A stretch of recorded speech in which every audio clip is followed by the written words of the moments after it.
So remember how I said earlier in this speech that the farmers need to give up their farms before 2030, specifically that year?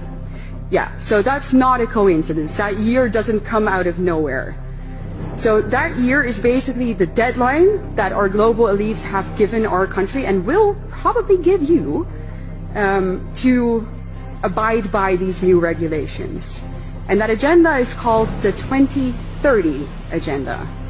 And now I have a slide showing you what that entails.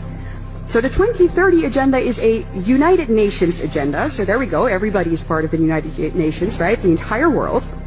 And this agenda consists of 17 what they call Sustainable Development Goals.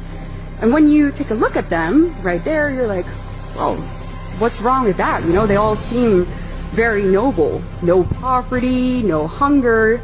Who could be against that?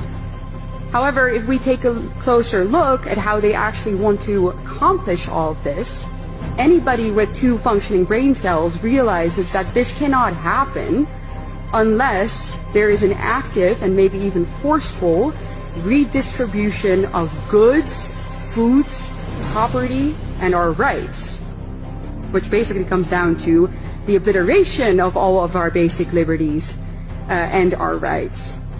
And these goals, as I said, are not restricted solely to the Netherlands. They are global. And that's where we see their true motive. The people behind this want to establish a one world government, a new world order in which they decide what we eat, when we eat, where we travel, when we travel, who we meet, and what we are allowed to spend our money on. Basically, control over every single aspect of our lives. And I'm sure that many of you have heard the famous sentence from Klaus Schwab, you know, where he says, you'll own nothing and you'll be happy, right? Yeah, that's this agenda. So why are the people behind this agenda specifically targeting farmers? Well, it's because obviously they really want our way of life and the things that we eat to radically change. They don't want us to eat foods that make us strong. They want us to eat synthetic meat created by Bill Gates. They want us to eat bugs. They want us to drink soy milk so that we become weak and obedient, and we do as they say and we buy what they offer.